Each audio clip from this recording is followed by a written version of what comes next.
성도님들, 5월은 가정의 달이죠. 그래서 지난 2주간 먼저 어린이 주일에는 가정에서의 신앙 교육에 관해서 설교를 했고, 지난 주일인 어버이 주일에는 이제 효에 관한 설교를 했습니다. 그리고 이 남은 2주간 동안 뭘 할까, 남은 주간 동안 뭘 할까 고민을 하다가 가정의 근간이 되는 남편과 아내와 남편에 관해서 즉 좋은 남편 그리고 좋은 아내가 되기 위한 성경적인 비법을 알려드려야 되겠다라는 마음을 먹었습니다. 사실은 제가 성서학을 전공했기 때문에 원래 제 설교에는 뭐 계속 성경 이야기만 하는 경우들이 많은데요. 그래서 요즘 하는 설교 스타일이 제가 참 안 해본 스타일의 설교를 하고 있는 겁니다. 그런데 지난주에 우리 많은 성도님들께서 많이 격려해 주셔가지고 제가 울어서 그런가 봅니다.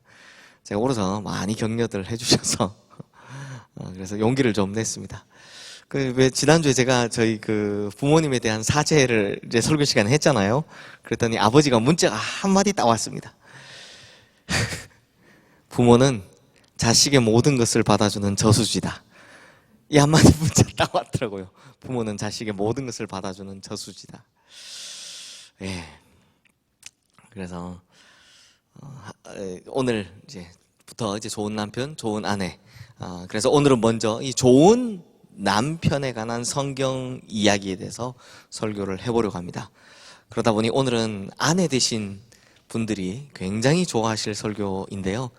다음 주는 반대라는 거 기억하시길 바랍니다. 성도님들, 오늘 본문 위에 있는 22절 말씀에 보면 너무나도 유명한 말씀이 나오죠. 보통 남자분들이 굉장히 좋아하는 말씀인데요. 아내들이여 자기 남편에게 복종하기를 죽게 하듯 하라 라는 말씀이 있습니다. 그런데 요즘 아내들이여 남편에게 복종하라 이런 이야기 하면요, 목사님 지금 시대가 어떤 시대인데 이런 말씀을 하십니까? 너무 구시대적인 사고방식 아닙니까?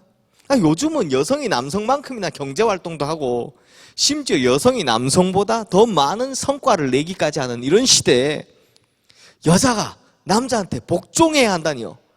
너무 가부장적인 마인드 아닙니까? 성경은 이거 좀 잘못된 거 아닙니까? 이렇게 따지시겠죠.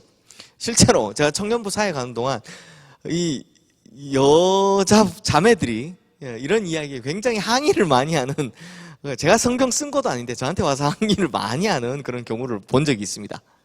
그런데 성도님들, 성경이 말하는 부부관계는요, 절대로 어느 한쪽의 일방적인 희생을 요구하지 않습니다. 일방적인 사랑을 요구하지 않는다는 겁니다. 오늘 본문 25절 말씀 함께 읽겠습니다. 남편들아 아내 사랑하기를 그리스도께서 교회를 사랑하시고 그 교회를 위하여 자신을 주심같이 하라. 그러니까 하나님께서는 아내에게 남편에 대한 복종을 명령하셨다면 반대로 남편에게는 아내에 대한 사랑을 명령하셨습니다. 아내에겐 남편에 대한 복종, 남편에겐 아내에 대한 사랑. 그런데 이게 아내는 복종이고 남편은 사랑이니까 이 뉘앙스 자체가 어떻습니까?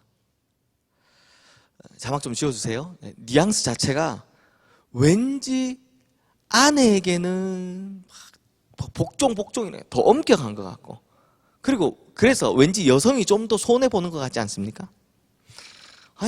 아내는 복종이고 남편은 사랑이면 여자가 좀 손해보는 것 같지, 이런 생각 들죠? 그런데요, 방금 읽으신 말씀에서 남편들아 아내를 사랑하라 라고 하고선 그 뒤에 남편이 아내를 어떻게 사랑하라 라고 말씀하시느냐? 예수 그리스도께서 교회를 사랑하시고 또 교회를 위해 자기 자신을 내어주심같이 하라 라고 말씀합니다. 그러니까 십자가를 기억하시면 되는 겁니다. 그러므로 성도님들, 우리가 뉘앙스 때문에 생기는 이 오해를 하지 않으려면 여기에 담겨있는 아주 깊고도 중요한 의미를 깨달으셔야 합니다. 먼저 아내는 남편에게 복종하라 라는 말씀은요, 예수님께서 십자가에 달려 죽 죽기까지 아버지 하나님 말씀에 복종하신 그 복종의 모습을 본받아라. 그 모습처럼 하라 라는 것이고요. 그리고 남편은 아내를 사랑하라 라는 이 말씀은요, 예수님께서 십자가에 달려 돌아가시기까지, 죽기까지 자기 자신을 온전히 내어주신 그런 사랑으로 사랑하라, 이런 말입니다. 그러니까 이 말씀은 다 십자가를 통해, 예수 그리스도를 통해 해석해야 하는 거죠. 그러므로 아내는 복종, 남편은 사랑. 이게 말의 뉘앙스로 보면 좀 다른 것 같지만 십자가에서 보이신 예수님의 모습을 통해 보면 사실은 같은 것이다 라는 것을 깨달을 수 있습니다. 그러므로 남편은 아내를, 아내는 남편을 어떻게 사랑하라고 합니까? 자기를 희생하는 희생적 사랑으로 사랑하라 라는 것입니다. 희생적 사랑. 그런데 성도님들, 제가 방금 희생적 사랑에 대해서 말씀드렸잖아요. 이게요, 가정이 불행해지는 것을 보면 뭔가 대단한 문제로 불행해지는 게 아니더라고요. 아주 사소한 문제인데 둘 다 조금씩만 양보하고 조금씩만 배려하면 괜찮아질 것을 요 조금의 희생을 못해서 싸우고, 그래서 불행해지더라라는 겁니다. 저도 이제 부목사 시절을 한 10년 거쳤으니 이제 여러분의 담임 목사님들을 이렇게 모셨는데요. 그 중에 어떤 목사님께서 5월 이 가정의 달이 되면 정말 매년 똑같이 하시던 예화가 하나 있습니다. 매년 똑같이 하셔서 제가 하도 듣다가 이게 외운 건데요. 감자 때문에 일어난 일화입니다. 이게 실제로 있었던 이야기인지 아니면 어디서 듣고 오신 건지 잘 모르겠지만, 하여튼 가정의 달만 되면 해마다 이 이야기를 하셔서 제 기억 속에 또렷이 남아있는 이야기가 있습니다. 무슨 이야기냐? 어떤 부부가 이 감자 먹는 문제를 가지고 싸우다가 결국 목사님을 찾아왔답니다. 감자를 삶았는데요, 남편이 아내에게 소금 좀 가져와라 라고 이야기를 하니까 아내가 남편한테 뭐라고 이야기하냐? 아니 무슨 촌스럽게 감자 먹는데 소금을 찍어 먹냐 라고 이야기를 한 겁니다. 그런데 앞에 무슨 말이 나왔습니까? 촌스럽게. 이 촌스럽게라는 말에 자존심이 팍 상한 남편이 그럼 감자를 소금에 찍어 먹지 어디다 찍어 먹느냐 라고 소리를 버럭 질렀고요. 갑자기 남편이 버럭 소리를 지르자 화가 난 아내가, 아니 감자는 우아하게 설탕에다 찍어 먹어야지 무슨 소금이냐 라고 덩달아 소리를 높였답니다. 그러자 남편이요, 소금 찍어 먹는 것은 촌스럽고 설탕 찍어 먹는 것은 우아하냐, 빨리 소금 가져와 라고 했고, 그러자 아내는요, 못 가져오겠다, 당신은 소리 없냐 발이 없냐, 먹고 싶으면 당신이 가져와다 먹어라 라고 이제 대받아친 겁니다. 이게요, 보통 부부싸움은 아주 사소한 것에서부터 시작되기 때문에 조금만 양보하고 조금만 이해하고 조금만 배려하면 되는데, 꼭 싸움이 커지는 건 이게 싸우다 보면 상대 자존심을 건드리기 때문이죠. 촌스럽다 라는 말에 자존심이 팍 상했던 이 남편이 결국 아내의 자존심을 건드리기 시작합니다. 뭐라고 하느냐? 당신은 설탕 찍어 먹느라 우아해서 몸매가 그 모양이냐? 쏴붙인 겁니다. 그러자 아내가 화가 나죠. 아내도 쏴붙입니다. 당신은 소금 찍어 먹어서 배가 그 모양으로 나왔냐? 이렇게 아주 대판 싸운 겁니다. 이 두 분이요, 도저히 화해가 안 되니까 결국에 목사님을 찾아온 겁니다. 그리고 목사님께 찾아와서도요, 화해할 생각은 안 하고 목사님 방 문 벌컥 열고 들어오자마자 다짜고짜 목사님은 감자에 뭐 찍어 드세요? 라고 묻더랍니다. 그래서 이 목사님께서 이게 무슨 일이야 싶어서 우선 이 두 분을 좀 앉으세요 하고 좀 진정을 시키고 자초지종을 다 듣습니다. 이 감자 때문에 이런 일이 있었다, 이랬다 저랬다 이야기를 다 듣는 겁니다. 그리고 이 두 분의 이야기를 다 들으신 목사님께서 아주 간단한 해답을 내놓습니다. 우문현답이라고 할까요? 목사님께서 내놓으신 대답이 뭐냐? 두 분 앞으로 감자 드실 때 소금과 설탕 둘 다 같이 내놓고 드세요 라고 이야기를 했답니다. 이게 정말 단순하지 않습니까?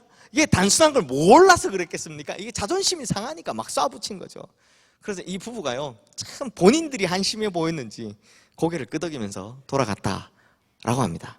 그리고 나서 이 부부가 돌아가자 목사님이 의자에 덜썩 주저앉으면서 뭐라고 하신지 아십니까? 에휴, 감자는 김치랑 먹어야 맛있는데 라고 하셨답니다. 에휴, 성도님들, 그런데 우리는요 이렇게 간단한 걸 못합니다. 조금만 이해하고 조금만 양보하고 조금만 배려하는 이런 작은 희생만 있어도 안 싸울 텐데 말이죠. 그런데요 성도님들, 오늘 설교에서 가장 중요한 것이 있습니다. 성경을 진짜로 자세히 읽어보면요, 남편이 아내에게 더 잘해줘야 한다라는 것을 깨닫게 됩니다. 남편이 아내에게 더 잘해줘야 한다. 근거가 뭐냐? 먼저 24절 말씀해 보시면 아내는 남편에게 교회가 그리스도에게 하듯이 복종하라 라고 합니다. 교회가 그리스도에게 하듯이. 반면 그 밑에 있는 25절 말씀해 보시면 남편은 아내에게 그리스도께서 교회를 사랑하시듯이 사랑하라 라고 말씀합니다. 그러니까 이 두 말씀에 비춰보면 역할이 어떻게 됩니까? 남편은 그리스도의 역할이고요, 아내는 교회의 역할이라는 것을 알 수 있습니다. 그래서 남편은 그리스도께서 교회를 사랑하듯이 라고 되고요, 아내는 교회가 그리스도께 복종하듯이가 되는 겁니다. 그러니까 역할이 정확해지죠? 남편은 그리스도의 역할이고 아내는 교회의 역할이다라는 겁니다. 그렇다면 한번 생각해 보십시오. 예수 그리스도께서 교회를 사랑하시는 것이 더 크겠습니까? 아니면 교회가 예수 그리스도께 복종하는 마음이 더 크겠습니까? 당연히 예수님께서 사랑하시는 것이 훨씬 더 크죠. 우리가 예수님을 위해 복종하는 것보다 예수님께서 우리를 사랑하시는 것이 훨씬 더 크니까요. 사실 거의 예수님의 일방적인 사랑 아닙니까? 그러면 성도님들, 남편과 아내 이 둘 중 누가 예수님의 역할이라고요? 남편이요. 남편이 예수님의 역할이잖아요. 그러니 부부 중에서는 남편의 역할이 훨씬 더 중요한 겁니다. 남편이 아내를 사랑하며 아내가 남편에게 복종함보다 훨씬 더 커야 한다라는 말입니다. 지금 얼굴을 보아하니 남편분들은 이게 뭔 이야기냐 싶은 얼굴이고, 지금 아내 되신 분들은 다 눈웃음을 치고 계신데 다음 주는 반대입니다. 실제로 헬라어 원전을 봤습니다. 이게 도대체 무슨 뜻인가 해서 헬라어 원전을 봤더니 아내가 남편에게 해야 한다라는 이 복종이라는 단어 있죠.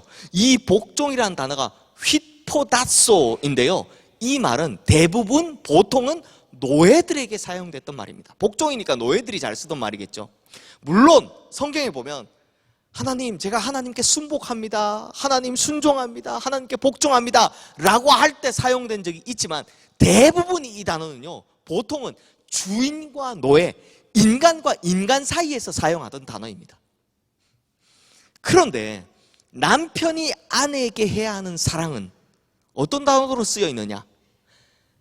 남녀 간의 사랑 혹은 부부 간의 사랑을 말하는 에로스가 아니라 아가파오라는 단어로 쓰여 있습니다. 아가파오가 누구 사랑입니까?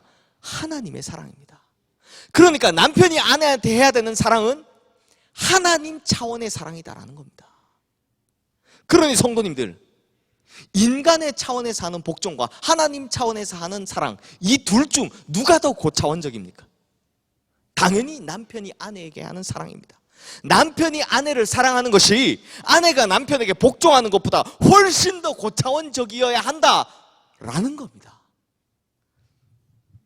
이걸 성경을 조금만 집중해서 읽었어도 우리가 알 수 있었던 건데, 왜 우리는 지금까지, 특히 교회에서는 지금까지 아내는 남편에게 복종해야 된다 라고 하는 이것만 강조했을까요? 아내가 죽게 하듯 남편에게 해야 된다. 왜 이것만 강조했을까요? 그 주가 곧 남편이 해야 될 역할이라는 거, 그건 왜 강조를 안 했을까요? 그래서 왜 기독교가 이런 남녀 차별이나 젠더 간의 갈등을 만들어냈을까요?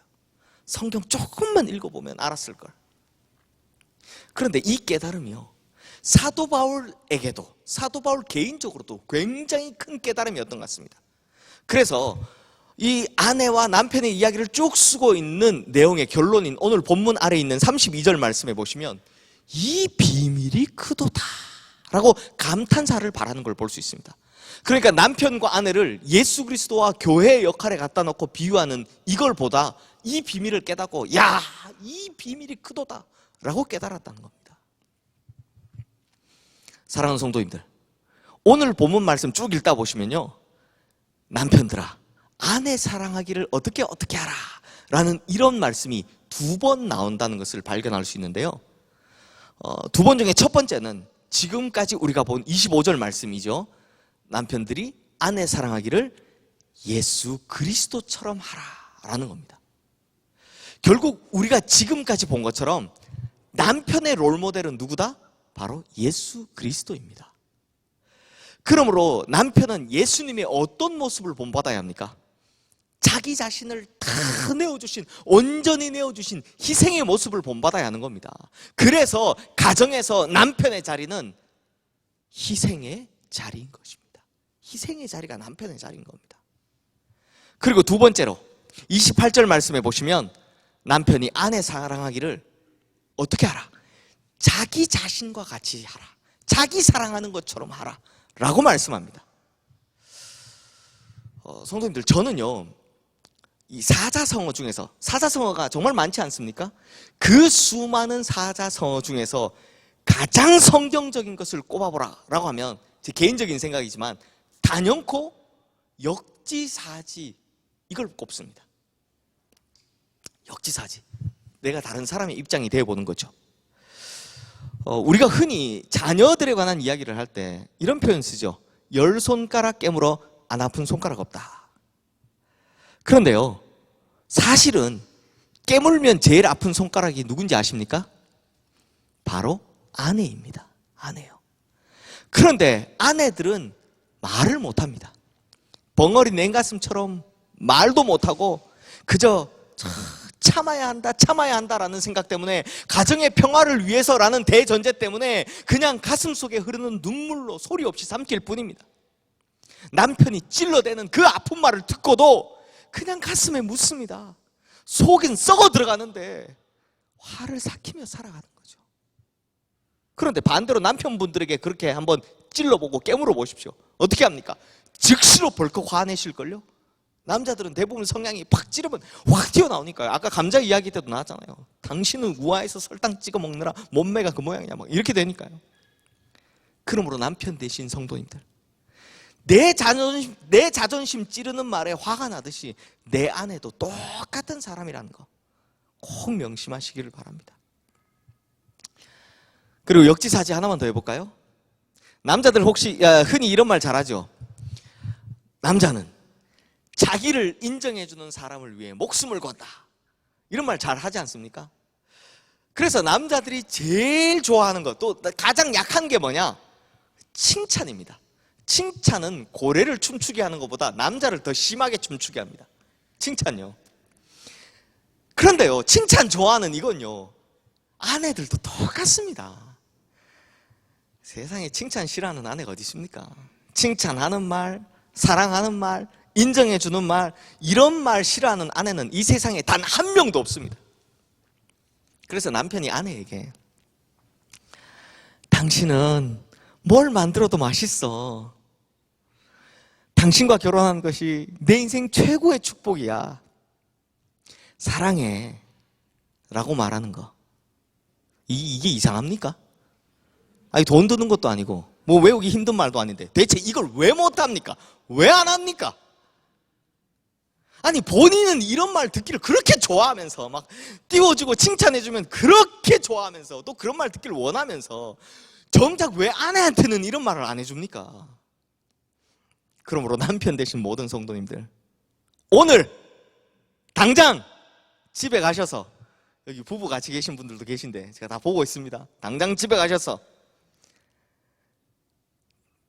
당신은 뭘 만들어도 맛있어. 설령 그렇지 않더라도 뭐 이래 맛이 왜 이래 이러지 마시고 당신은 뭘 만들어도 맛있어. 이거 아니면 당신과 결혼하는 것이 내 인생 최고의 축복이야. 그것도 쑥스러우면 사랑해. 이 세 마디, 이거 세 마디 중에 하나는 꼭 오늘 아내에게 말씀해 주시기를 주님의 이름으로 축원합니다. 아멘하고 약속하신 겁니다. 역시 3부가 분위기가 좋습니다. 2부 때는 아멘이 여자 목소리만 나오더라고요. 아멘하고 약속하신 겁니다. 그리고요, 오늘뿐만 아니라 좀 자주 해주세요. 제가 앞서 말씀드렸지만 이게 뭐 하기 어려운 말입니까? 문장이 길기를 합니까? 아니면 돈이 듭니까? 자주 좀 해주세요. 이제 말씀을 마무리하겠습니다. 성도님들, 가장이 무슨 뜻입니까? 가장. 이걸 스포츠에 비유한다면 가장은 가정의 주장이 되겠죠. 성경도 가정에서 남편을 가장으로, 가정의 주장으로 세웠다라고 말씀하고 있습니다. 그런데 성도님들, 스포츠팀을 한번 생각해 보십시오. 어떤 사람이 그 팀의 주장이 됩니까? 어떤 사람이 그 팀의 주장을 맡습니까? 실력 제일 좋은 사람? 아니죠. 제가 아주 오래전에 여러 농구팀을 대상으로 한 통계 자료를 본 적이 있는데요. 실제로 이 통계가 TV 프로그램에서 다큐멘터리로 방영이 된 적도 있습니다. 그 통계 보면 참 재미있는 내용이 나오는데요. 한 가정에 두 형제, 그러니까 남자애 둘이가 있으면 첫째와 둘째 중에 통계적으로 실력이 누가 더 뛰어난가 봤더니 둘째의 실력이 더 나은 경우가 많더라는 겁니다. 통계적으로 볼 때요. 왜냐하니까 둘째들이 워낙 첫째들한테 눌려 살아서 그런지 확실히 투쟁심도 좋고 승부욕도 강하다고 합니다. 그래서 개인적인 능력들이 다 둘째들이 첫째보다 뛰어나다고 합니다. 그런데요, 참 이상하게도 이렇게 실력 좋은 둘째들만 뽑아서 팀을 만들어 경기를 하면 정말 이상하게도 오합지졸들이 된다고 합니다. 왜냐하면 자기 중심적인 성향들이 너무 강해서 이게 패스도 하고 누구는 굳은 일 수비도 하고 이래야 되는데 그걸 안 하는 거죠. 그래서 정말 신기하게도 첫째 한 명을 그 팀의 주장으로 딱 세워서 경기에 내보내면 참 신기하게도 너무나 경기를 잘 풀어간다고 합니다. 5명이, 농구팀 5명이니까 사실 둘째 5명으로 해놓으면 실력이 더 좋아 보이는데 그 중에 첫째 한 명을 주장으로 딱 세워서 보내놓으면 실력이 더 떨어지는 것 같지만 경기는 훨씬 더 잘한다는 거예요. 왜냐하니 이 첫째가 배려도 하고 남들이 안 하는 굳은 일 수비도 다 쫓아다니면서 하고 공도 막 욕심 안 내게 적절히 다 잘 제대로 배분해주고 또 팀원들 간에 갈등이 생기지 않도록 하나 되도록 이렇게 다 배려해서 만들기 때문이다라고 합니다. 이 자리에 계신 둘째분들 기분 나빠하지 마십시오. 저도 둘째입니다. 저도 개인적으로 이 통계가 달갑지 않지만 충분히 인정하는 부분이 있어서 말씀을 드리는 겁니다. 그러므로 성도님들, 어떤 사람이 주장을 합니까? 주장은 리더십이 있는 사람이 하는 겁니다. 그렇다면 성경이 말하는 리더십은 어떤 리더십입니까? 예수 그리스도께서 보여주셨죠. servant leadership. 종의 리더십, 즉 섬기는 리더십입니다. 그 모습을 예수님이 보여주시지 않습니까? 즉 구성원들을 평안하게 하고 하나 되게 하고 그것을 위해서 자신이 희생하고 배려하는 사람, 그 사람이 주장이 되는 겁니다. 이것이 바로 가정에서 주장을 맡은 남편의 역할인 겁니다. 그러므로 남편은 이타적인 섬기는 리더십을 가져야 하는 겁니다. 가족들에게 너네들 날 위해서 희생해라 라고 하는 것이 아니라 가족들을 위해서 자기 자신을 희생해야 좋은 남편이고 성경이 말하는 남편이고 예수 그리스도 닮은 남편이다라는 겁니다. 그래서 하나님께서는 남편은 아내를 위해 십자가를 대신 져줘야 한다고, 자녀를 위해 십자가를 대신 지라고, 그래서 가정의 주장으로, 가장으로 세워주신 것입니다. 그러므로 우리 성도님들의 가정이 이렇게 가장 성경적인 가정이 되어서 우리 성도님들의 모든 가정이 아름답고 평안하여 이 땅의 천국같이 되기를 주님의 이름으로 축원합니다. 특히 남편 되시는 우리 성도님들, 희생의 모습, 섬김의 리더십, 그리고 이렇게 예수 그리스도 닮은 모습으로 자신의 가정을 멋지고 아름답게 이끌어가는 멋진 가정의 주장, 가장 되시기를 주님의 이름으로 축원합니다. 기도하겠습니다. 하나님 아버지, 하나님께서 우리에게 아름다운 가정을 허락하시고 그 가정에 남편을 가장으로 세워주셨습니다. 그러면서 남편은 예수 그리스도께서 자기를 내어주어 십자가를 지신 그 모습처럼 사랑하고 섬기고 희생하라 라고 말씀하십니다. 그러므로 권위를 앞세우고 자존심 앞세우기보다 하나님의 말씀을 따라 섬김의 리더십을 통하여 이 땅에 천국을 이루는 가정을 우리의 남편 되신 성도님들의 손으로 만들어가게 하여 주시옵소서. 우리 시흥교회 성도님을 통해 각 가정들이 천국이 되는 역사가 일어나게 하여 주시옵소서. 우리의 가정을 희생과 사랑의 끈으로 친히 붙들어 메어주신 우리 주 예수 그리스도 이름으로 기도드리옵나이다. 아멘.